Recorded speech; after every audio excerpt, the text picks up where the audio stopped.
They're going to be like, John started a cult. Yeah, quite. Yeah. Well, I mean, let's face it. If I started a cult, it'd be a fairly decent one. Oh, yeah, I think so. Definitely. Yeah, I'd definitely get people joining it. I'd sign up for that. Oh, well, thanks very much. Good morning, Vietnam! I love the smell of napalm in the morning. You're gonna need a bigger boat. I feel the need for speed. Roads? Where we're going, we don't need roads. Snakes. Why'd it have to be snakes? I'm Spartacus! I'm Batman. I am your father.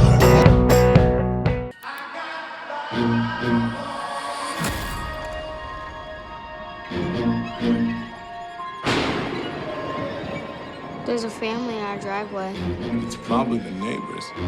But y'all scared of a family? Hi, can I help you?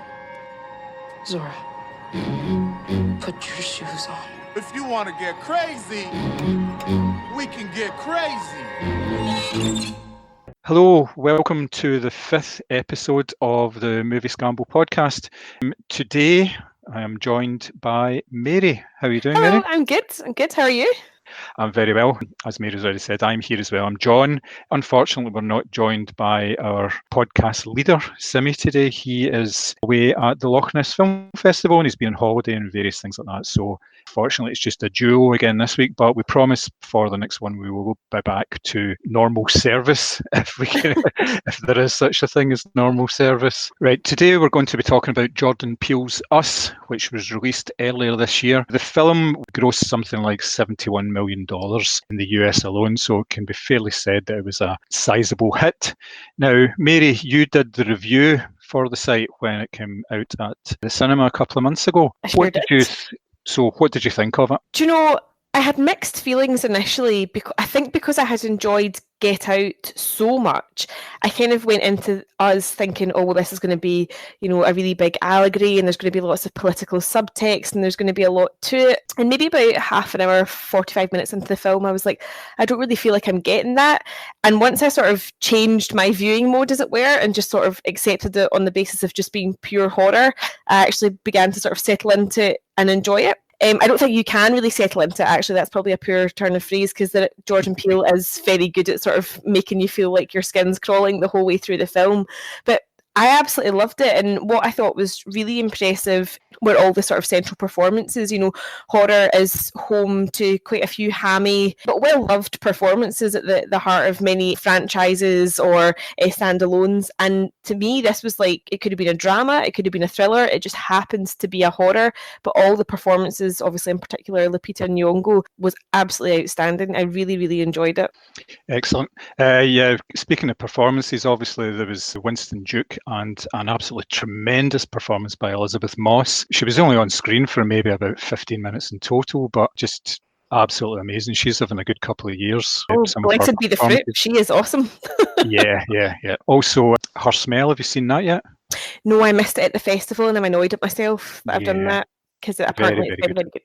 Yeah. Yep. So what did you think of the film in terms of just being... So I think my issue was that I went into expecting all this subtext. Did you have the same issue or did you just kind of accept it as pure horror from the offset?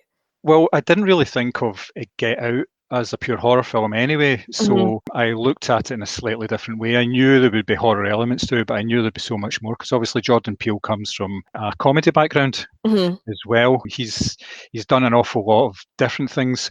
What I was hoping for was something that was going to sort of capture me right from the start and really keep me interested and keep me thinking about it.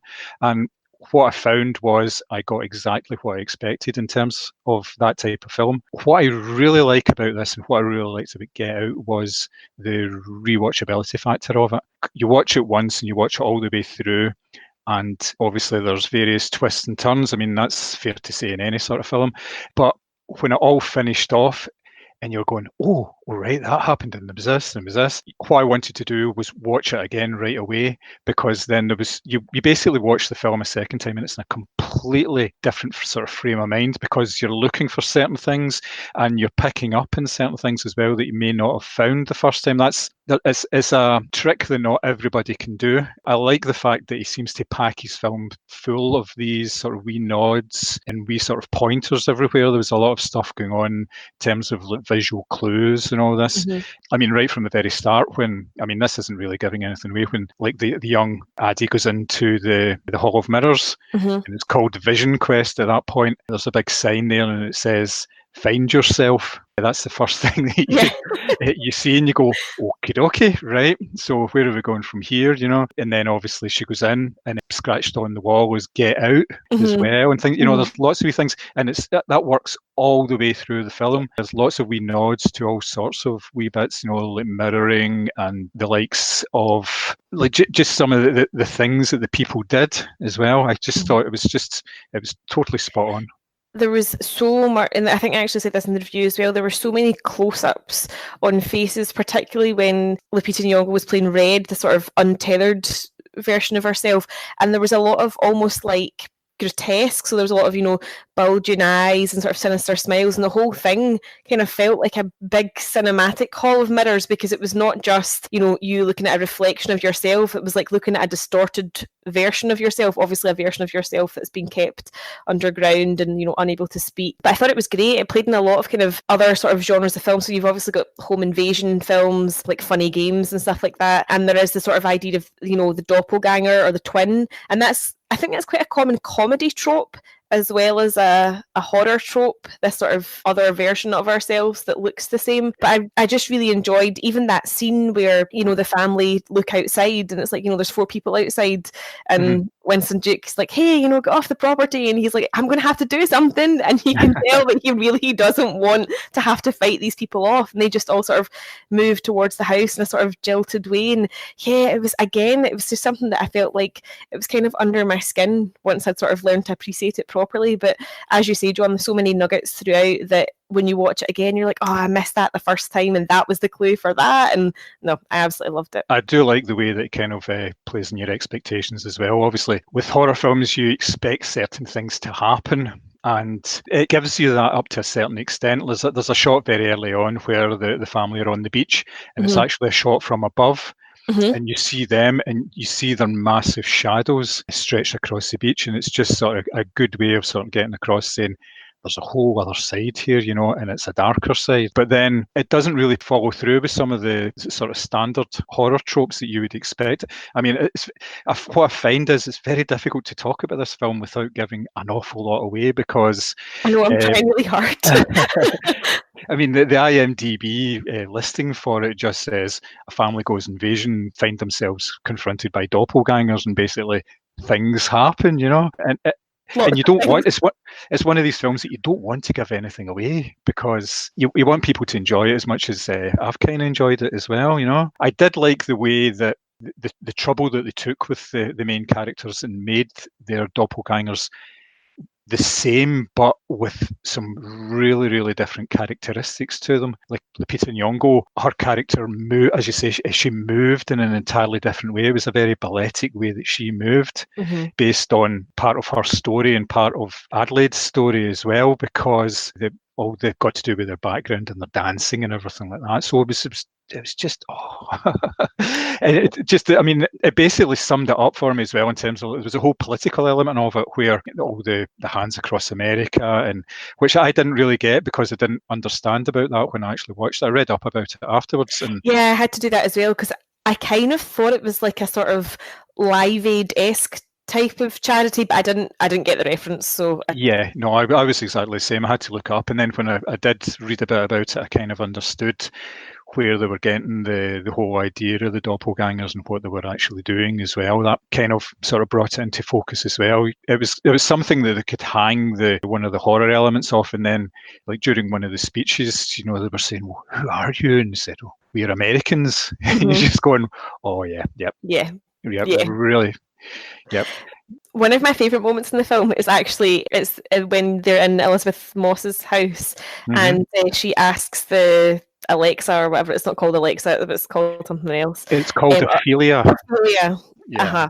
Right. So she call the police, and it starts fuck the police, and it was like the relief that I needed, because up until that point I was holding my breath. So Yeah. actually to hear that bleeding out, I could finally sort of have a wee bit of a laugh and go, oh, okay. But then it all kicked off again, so you were like, ah, shit. But it was a wee kind of laugh that I definitely needed, because up until that point I was like, this is all my worst nightmares come true. This is horrific.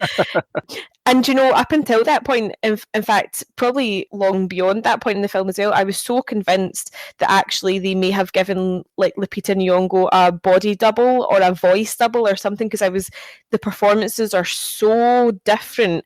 Mm-hmm. To me, I couldn't get my head around that it was the same actress doing the two parts. I thought it was incredible. Yep, that kind of leads nicely into maybe a wee discussion about the score and the music they actually used. Obviously, they used, was it Good Vibrations just before that, which again, it was just really good. But the whole score, like right from the opening, the opening music over the credits, it was a sort of staccato gothic, which made me think of like the scissors stabbing, like that kind of noise. And it kind of reminded me of Midsummer as well, which obviously we both saw recently. It was that same sort of idea, the almost sort of folky sort of playing into that sort of element as well, and that kind of plays into sort of old sort of 70s, maybe even Hammer horror type films and things like that.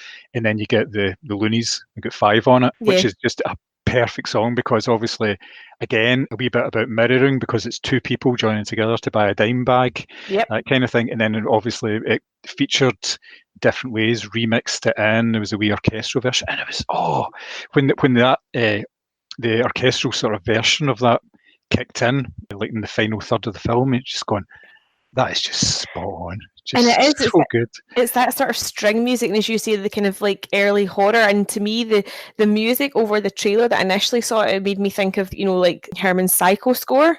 It was that really sharp kind of, and I think that's perhaps why I sort of straight up thought this was going to be a kind of conventional horror. But then that sort of blend of more conventional pop music throughout, it has a greater effect on you than just a sort of straightforward score, because those are songs that you maybe associate with particular memories. And a song like Good Vibrations is a very happy, upbeat song, and so to have it, juxtaposed with what's going on in front of you, it makes you sort of question your relationship with that type of music. On a sort of funny side note, I don't know if you've seen the Cats trailer, but somebody has put the music for Us, the trailer music for Us, over the Cats trailer, and it weirdly fits. It is kind of it's scary the way that it does work so well, yeah.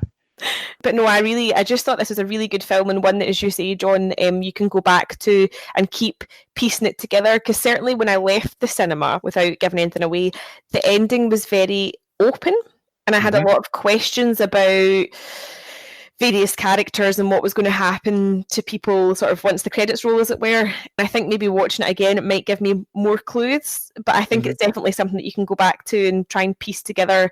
And I think the good thing about this is that quite a few people that I've spoken to about it all have their own interpretation of what's happened, which is quite nice for a film like that, which is straightforward and conventional in so many ways, but is sort of leading you down lots of different roads on the other hand. Yeah, I think it's one of these films that is going to be around for a good long while, and people are going to talk about it, and there's going to be theses written about the ending, I think, and how it all comes together and what it actually means for it going forward.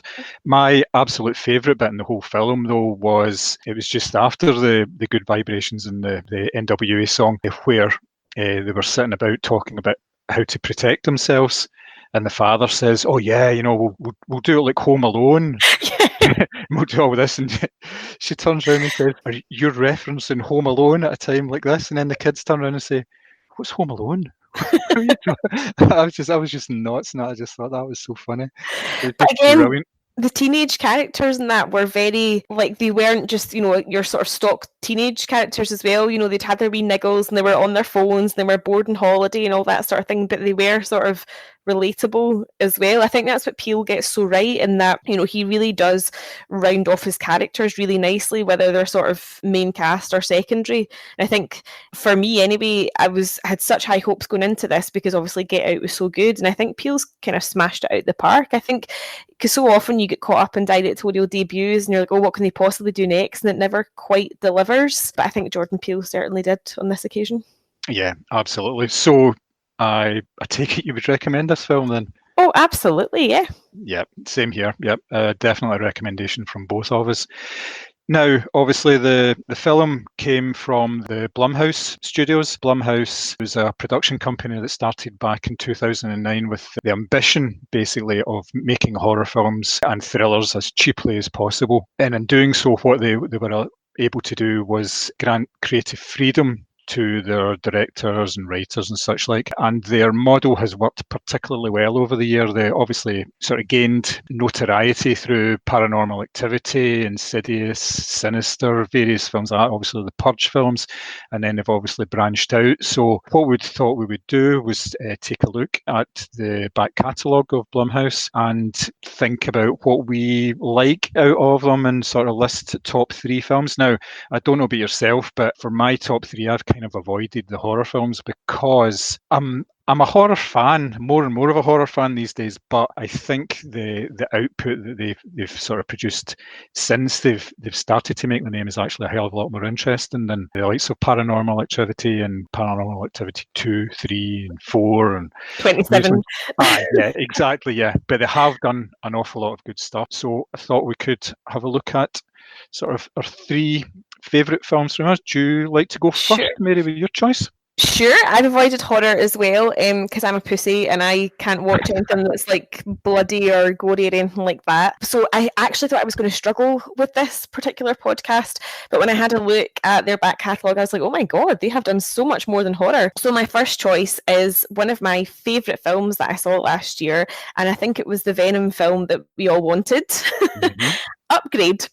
So I had not heard a thing about this. I hadn't seen a trailer, nothing. And it was actually my boyfriend who was like, there's this really great sci-fi film coming out. We have to go and see it.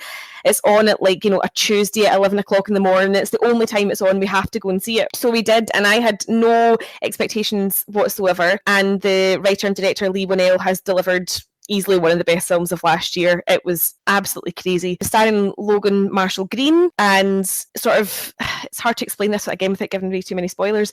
Basically, him and his wife are living in this sort of futuristic city where AI does 90% of the work, but his character Gray is still he's a vintage car mechanic, so he still likes to get his hands dirty, and he sort of rejects the technology of the city.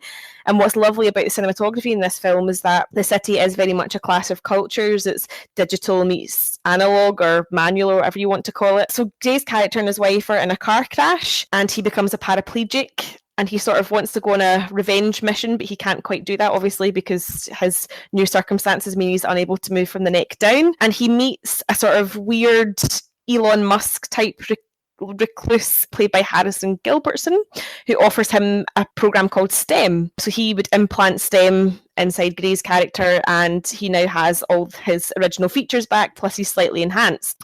So then it kind of took you down the road of, I thought this was going to be a sort of typical revenge film. The violence, by the way, is outstanding. Like, there's a particular scene where he literally just like puts his hands inside a guy's mouth and rips his jaw open. It's incredible.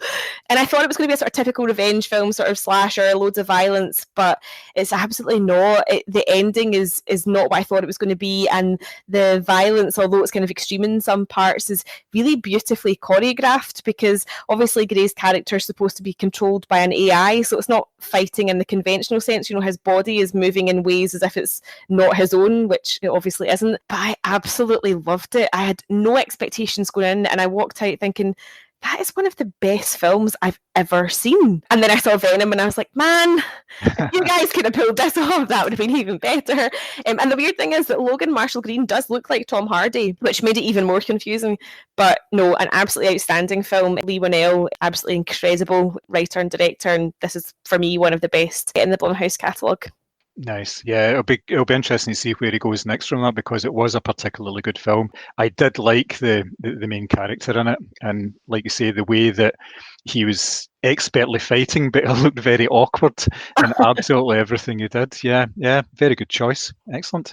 Awesome. You're up. Right, my first choice is Whiplash from 2014. It's basically a story about a young promising drummer who's in a music conservatory, and he's pushing himself forward to try and get noticed by basically the best teacher, the best instructor in the place, who's played by J.K. Simmons, who is just absolutely immense in this. So it's a case of basically be careful what you wish for, because he gets into Simmons's sights and basically it just all goes from there. I mean, there's a beautiful quote from the film J.K. Simmons delivers. He says, "There are no two words in the English language more harmful than good job."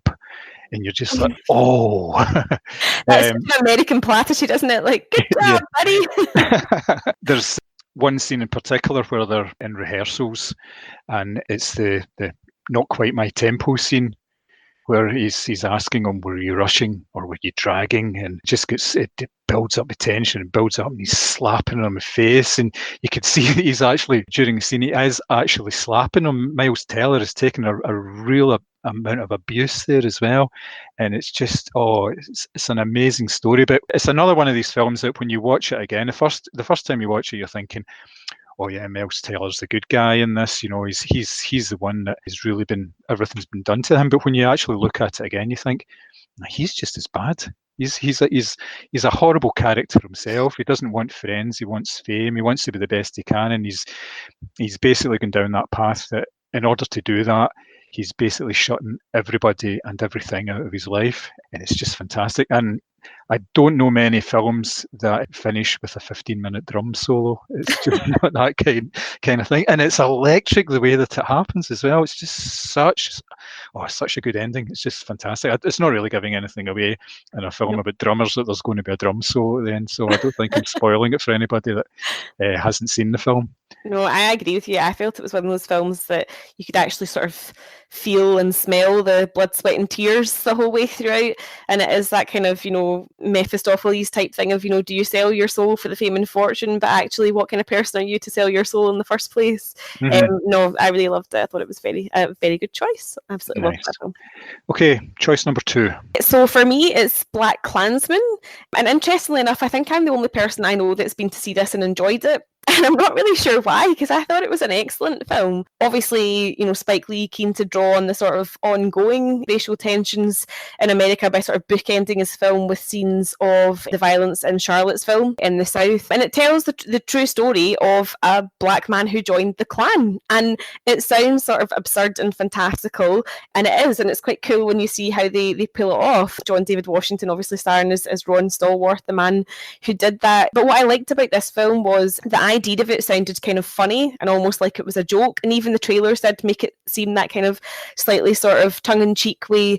But actually, when you watch it, this is a very serious film about a very serious subject, and you only have to look at some of the contrasting scenes where you've got some of the Klan members, sort of whooping and hollering and, throwing racial slurs across the place, and you've got that contrasted with somebody like Harry Belafonte, recalling the lynchings in Waco, Texas, to make you go, this isn't funny. These aren't people to be laughing at because they're stupid. They're actually very dangerous. And I just thought it was a really excellent film in general. I thought Topher Grace was excellent as the Grand High Wizard, or whatever he was called. I'm not quite sure of the rankings. And I thought Adam Driver was brilliant as well, as Flip Zimmerman, who is another policeman who's sort of struggling to come to terms with his own identity as well. And I think that's sort of a big piece about this film. It is very much about identity and belonging, and Ron Stallworth as a black man in the police force stands out. Flip is trying to come to terms with his Jewish identity, and all these people that flock to join the Klan is because they feel that their identity is almost at risk by the other, or whatever you want to call it. But I really liked it. I thought it was a great film. I liked the sort of kind of punchy disco soundtrack, and I really liked the whole idea of actually these are not people to laugh at, and the fact that this is still, an ongoing issue. Yeah, I like the fact that he sort of mirrored history with the present day. And I thought it was really interesting, the fact that he didn't know anything, like Spike Lee I'm talking about here, he didn't know anything about the story beforehand. Oh. It was introduced to him by I think it was the writer, I'm not 100% sure, but he didn't know the story at all, and you would have thought something like that would have been such a big story before then, but it was kind of fresh for him, so therefore it was completely fresh for audiences, and I think it's really put Spike Lee back in the map as well. Yeah, well, I know he didn't win a lot at awards season with BlacKkKlansman, but I think he did pick up at least maybe one Oscar and a couple of BAFTAs and stuff like that along the way. So again, I find it strange that I'm the only person that I seem to have enjoyed the film, but I really, really did. I thought it was great. Excellent. Good stuff. Right, my second choice is Jordan Peele's previous film, which is, we've mentioned it before, the 2017 film Get Out, where a young African-American with his girlfriend goes to visit her parents in their sort of leafy suburban home. He's a bit uneasy to begin with, and things only get progressively more uneasy as the weekend goes on and certain things come to light about it. I just thought this was an absolutely fantastic movie. Unlike Us, it's all to do with the fact that it's blacks and it's whites, whereas in Us, it didn't matter who they were. It was just a family. In Us, it could have been anybody at all. But this was very much a case of black and white, even down to the fact that all the publicity for the film, the posters and everything, you had a picture of Daniel Kaluuya, and behind him, it was half black and it was half white. It just kind of made that sort of division very clear. I think it's the kind of film that the right would really like, for probably the wrong reasons, because it kind of shows the sort of an idea of a nightmare of the sort of the left, the sort of liberal elite, if you like. It's all these middle class people and how they actually treat people who they're supposed to be friendly with and represent. It's like the girlfriend's father figure's played by Bradley Whitford, and he goes out of his way to say, "Oh, I voted for Obama twice, and if he'd stood again, I would have voted for him again." It really is that classic, "I'm not racist, I've got black friends." Yeah, exactly. Yes, I have many black friends. That kind of idea. Yeah. So, and it's one of these films. It creeped up on you. There was a lot to it. In the same way that Us, there was a lot of wee pointers and nods. I liked the way that there was elements introduced to it near the start of the film, like Catherine Keener having a cup of tea and things like that. And it's just the way that came back and everything. And it was sound. It was really good. And again, I just thought about that here. There was a bit where things were very tense, and then suddenly there was a conscious choice where they made a sort of a funny element to it. It was a joke with Daniel Kaluuya's friends' involvement in it, the sort of security guard, and it just kind of, as you said, completely lightened the tension. It just made it such a different film for a couple of minutes, and it allowed everybody to kind of reset, and then you're going, right, what's going to happen now? Right, here we go. And it was just nicely done that way, because if you have too much tension, it just kind of goes off the boil a wee bit, I think, sometimes. Absolutely. I mean, I thought that was a great film, and a film that made me feel, really, really uncomfortable. Here's all these white middle-class people parading their newly acquired black housekeepers or servants around the back garden. Look how well behaved they are, look how well dressed they are. And it just, to me, I was like, this is so uncomfortable. Never mind the horror aspects of it. That was horrific in itself. But yeah, a really, really attention-grabbing film. I absolutely loved it. It was great. Nice one. Okay, so your final choice, please. My final choice is probably more of a conventional horror thriller, and it is Split. Nice. Good choice. Which I was extremely late to, so late to that I'd had the ending spoiled for me about 1 million times before I actually get round to seeing it, which was really annoying, but didn't take away from the sort of viewing pleasure of it. I had sort of gone off the whole M. Night Shyamalan sort of sequence of films because I felt like they were getting progressively worse, if I'm being honest. The Village had worked out in about 20 minutes and thought, life's too short and life is cinema. But this was a real surprise, and actually the sort of bigger surprise for me was James McAvoy. I thought his physicality in it was absolutely incredible, and the way he switches from one character to the next is unbelievable. Obviously, it's the story of, he kidnaps these teenage girls because he thinks that that's what he's supposed to do, because he's still under therapy for, I think it's dissociative personality disorder, sort of kind of form of schizophrenia. He's still seen as therapist, and, all the various characters inside his head are giving him really conflicting information, which in itself gives the film a sort of unreliable narrator, because you're not sure if his personalities are being helpful or if they're working towards something else. And I just thought he was absolutely incredible. The tension that builds up because he keeps referring to this, beast that's going to come, and he's the sort of main character of Kevin, the little boy personality that lives inside him, who's got a kind of Tweety Pie-esque voice. And then obviously the woman Patricia, which has spawned a million memes of it wasn't me, it was Patricia. And all this builds up to this beast, which is, and the thing is, McAvoy doesn't completely transform himself. You know, he takes his shirt off, but what he does with his body and the way that he looks and the way that he moves himself across the screen is absolutely terrifying. And I think he was severely overlooked for any sort of awards or glory attached to that film, because I thought his performance was outstanding. And it's a film that, again, you know, I was really holding my breath throughout, because you had no idea which character of his was going to come to the door next, and you didn't know what that meant for the girls inside. No, I absolutely loved it, and it kind of got me back on the M. Night Shyamalan bandwagon again. I thought it was a really great film. Yeah, I think it did for a lot of people, and a lot of people had written him off by that point. But it seems to be that he's been given too much scope to do whatever the hell he wants, and that included money. Whereas obviously with Blumhouse, what they tend to do is they give you a limited amount of money and they allow you to go and do what you want. But I think he took that and he basically stripped down the whole idea as well, so that it was a very lean film. There wasn't all that many characters in it or anything like that. But well, in terms of like people, obviously, James McAvoy was about a dozen people in it. But yeah, and you're right about his performance. The way he could transform himself just by, well, most of the time it was just by a look, or, you know, just some sort of glance or a sort of a flick of the wrist or something like that. But yeah, then when the beast comes on, and he's a completely different animal. And as you say, physically it doesn't look that different, but it's just the whole attitude. Yeah, I loved that movie. I thought it was absolutely brilliant. Can't fault it at all. Yeah, no, I still haven't seen Glass, but I've had that spoiled for me as well. So your final pick, John? Well, my final pick is one that may not be in most people's sort of top 10, I think, with Blumhouse. It's Happy Death Day, which is basically a slasher Groundhog Day movie. It's basically a young girl, Jessica Roth, who wakes up. It's her birthday. She goes through her day. She's having a pretty crappy day because she wakes up in this strange guy's bed. And I've all been there. Well, yeah, well, we don't like to say. You know. Before the day's out, she is murdered.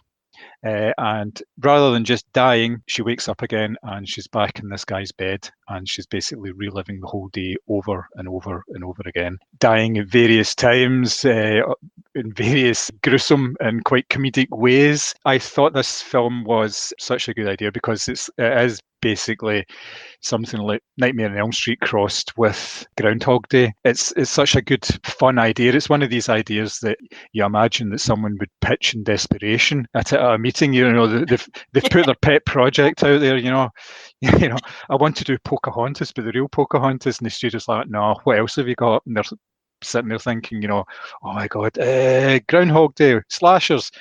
The very thing. Here, take the budget, go.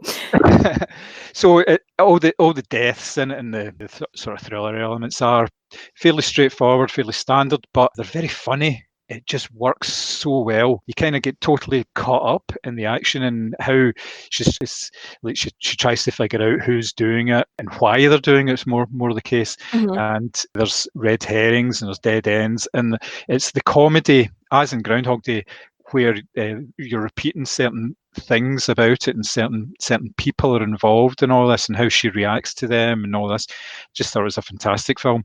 It spawned a sequel this year I think it was, which a lot of people thought was going to be exactly the same. First 10 minutes were the same, and then it went off in a completely different direction. And it's such a fantastic title called Happy Death Day to You. Amazing. Just you can't get better than that, yeah. With a number 2. With the number 2, yeah. Oh, so clever, so clever. Yep. No, I'm going to admit that I haven't seen that, largely because, one, I'm a shite bag, and the creepy guy in the mask that looked like a sort of melted Thomas the Tank Engine. Yeah. The trailer kind of scared me, so I was like, I think I'll give that one a miss. Yeah, that was the sort of the college. It's one of the college characters. It was on T-shirts and all this sort of thing. So it was nicely done that they incorporated that into it. It made it quite fun and everything as well. So yeah. Yeah, no, it does sound like really good fun. Actually, I might give it a watch.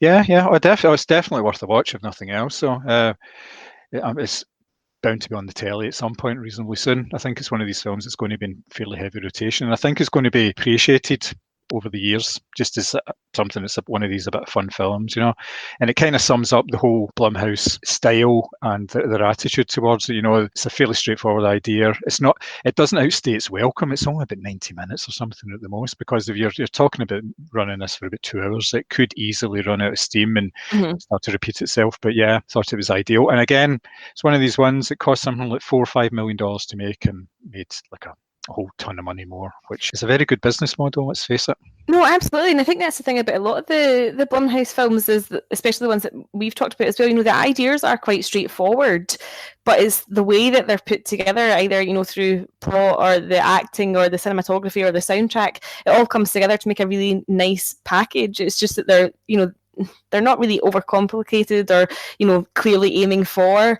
sequels or whatever. And I think that's what I like about them, is that they're just kind of straightforward, and they do have really good ideas, but they're executed really well as well, which is the main thing. Nice. All right, so that's us done with Blumhouse. And just before we go, we thought, obviously, one of the biggest news items of the last couple of weeks is the new Marvel MCU Phase 4 announcement, which was done at the San Diego Comic-Con last week. And it threw up a fair number of surprises, to be honest, as well. For the first time, they're including films and the proposed television shows, which are coming through from the new Disney Plus service, which launches later in the year in the US, with dates to be confirmed for the rest of the world. But I would imagine it wouldn't be too far away for everybody else, since I think Disney likes the sound of money coming through their tills. Yeah, I think they'd be fairly keen to capitalise on a streaming service as well, especially since they've removed a lot of content from Netflix and everyone's bereft. Yes, yeah. There was all the stuff about their various TV shows that have not been renewed, and sometime fairly soon, I think, as you say, they're going to actually be removed from the service altogether, which will be a bit of a mixed blessing. Some of the shows weren't particularly good. I'm looking at you, Iron Fist, and some of them were very good. Indeed, particularly Daredevil ones, and obviously the Punisher that we've talked about previously. Yeah, I'm gutted that that's gone, or finished up for now anyway. Fingers crossed it does get picked up again. I kind of think it's going to come back. I think what the general idea is, the Disney Plus ones are going to be sort of slightly sanitized 12A versions of their characters, whereas they're going to use the Hulu platform for slightly more adult because I was going to say, I definitely don't want a sanitized version of the Punisher, so if it moves to Hulu, that's fine, because I can still get, kicking ass on a regular basis. I think they've seen from Netflix that there is definitely an audience for these sort of harder-edged programs, and obviously we don't get access to what the viewing figures are for these, but I think they've been very popular and very profitable for Netflix. So as part of the announcement, they announced Black Widow film, they advertised the Eternals film, the Shang-Chi film, the new Doctor Strange, a fourth Thor film, and as a surprise at the end, they introduced Blade as coming back to the MCU as well, which was quite a surprise at the end of it. So what do you think of that lineup?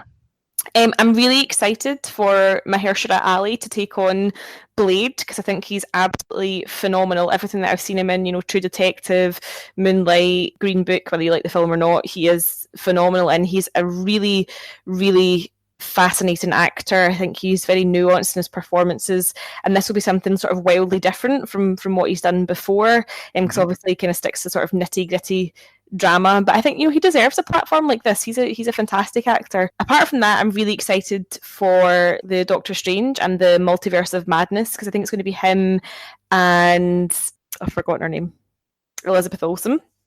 Yes. In a sort of, they're saying it's a sort of horror, sort of twisted thriller type of film. So I'm really excited for that, because again, I think I was the only one that actually enjoyed Doctor Strange, but I did really like that movie. Oh no, and you're not alone. I enjoyed it as well. I thought it was a fantastic movie when it came out, and there were a lot of people were saying, "Oh, it's not very good, is it?" I was going, "What are you talking about? Sorcerers!" It was like Inception meets Marvel meets a whole bunch of wizard stuff. I thought it was absolutely fantastic. But those are the only two that are kind of jumping out at me right now. I'd be intrigued to see where Taika Waititi takes Thor, because obviously we're now switching to Mighty Thor being played by Natalie Portman, which, fanboys, is exactly how it happens in the comics, so stop losing your shit over this isn't a PC agenda, this is exactly how it happens in the comic books. I'll be excited to see what he does with that, but I don't really care for a Black Widow movie. She was never a character that particularly stood out to me in the Avengers franchise. So, and I'm yet to sort of see what the Eternals has to hold. So I'm kind of on the fence. Some stuff I am excited about, others, meh. I'm looking forward to the Shang-Chi film, basically because it's something that I don't know very much about, and a lot of the time with the MCU films, it's the ones that I don't know very much about surprise me the most, like the Guardians of the Galaxy. I knew a wee bit about Doctor Strange, but not very much. So when I saw that, I thought, oh, excellent. It works very well. So I'm looking forward to their take on it, and they seem to be going about it in the right way. It's something that really shouldn't be commented on, but they're doing it properly. They're avoiding the mistakes that was made with the likes of Iron Fist in the casting and in the people behind the scenes as well. The people that are actually doing the direction and the writing and everything. I just think, yep. More and more Marvel just do these things, and they don't seem to be doing them for any sort of reason other than they know there's a market out there for very different types of films, and they basically want to make money, and they basically want to tell stories. It was some interesting stuff. I was listening to the Empire podcast. It was a Spider-Man special, and it was Kevin Feige and various other people were on that. And basically, it's just the passion that comes through when these people talk about the films. They don't talk about it in terms of getting bums on seats. It's all about the development and the story, and it just shows how much they actually love it. Now, that could be taken as being kind of a very naive approach, but I kind of like to think that that's what they're trying to do. They basically want to tell stories and get them out there. Fair enough, it's on a massive scale now and everything as well. But yeah, I'm looking forward to quite a lot of it. I quite like the idea of the what if ones as well. That's where what if Peggy became Captain America and things like that. And obviously you're getting some of that with the Falcon now becoming Captain America, and obviously like teaming up with the Winter Soldier. But there's a lot of sort of interesting projects that they're doing. They're not standing still. They're not just producing sequels. They're trying to expand it. Yeah, no, and I think that's the main thing as well. It's not films to cash in on what's done well already. There clearly is a bigger plan here that, was formulated probably, well over a decade ago to actually roll this out piece by piece. And I do appreciate that. DC, somebody needs to check if they still have a pulse. Like, I bet you they watched that and just went, fuck, they're doing it again. But my sort of fear is that, I don't want to live in a world, as much as I love Marvel films and superhero movies, I don't want to live in a world where that's all there is at the box office. Like we've been talking about a lot of, Blumhouse films that are small budget and really well executed. And I just want to make sure there's still space for that type of cinema as well, because more often than not, you find new favourites in that type as opposed to the sort of big budget blockbustery types. But as you say, everyone that are involved with these projects do seem genuinely passionate about what they're doing and excited as to where they're taking the narrative next. Yeah, the biggest one for me is Doctor Strange and Blade out of all the announcements, I think. Yeah, I'd have to agree with you on that. If any of our listening audience out there has obviously taken in the announcements and have got anything to say on it, please do get in touch with us. We are basically all over social media. You can find us on Facebook. We're on Twitter, Instagram. Just let us know what you think. And obviously, if you listen to the podcast and you like it, then please let us know. Give us an idea about any topics that you think we should be considering over the next couple of episodes. All comments, apart from the really bad ones, are obviously very, very welcome because we make enough bad comments to ourselves. If you do like the podcast, obviously a wee subscribe in your favourite podcast provider of choice would be very welcome as well. So just like to say thanks very much, everybody, and we shall see you on the next episode, which will be out in a couple of weeks' time. Bye.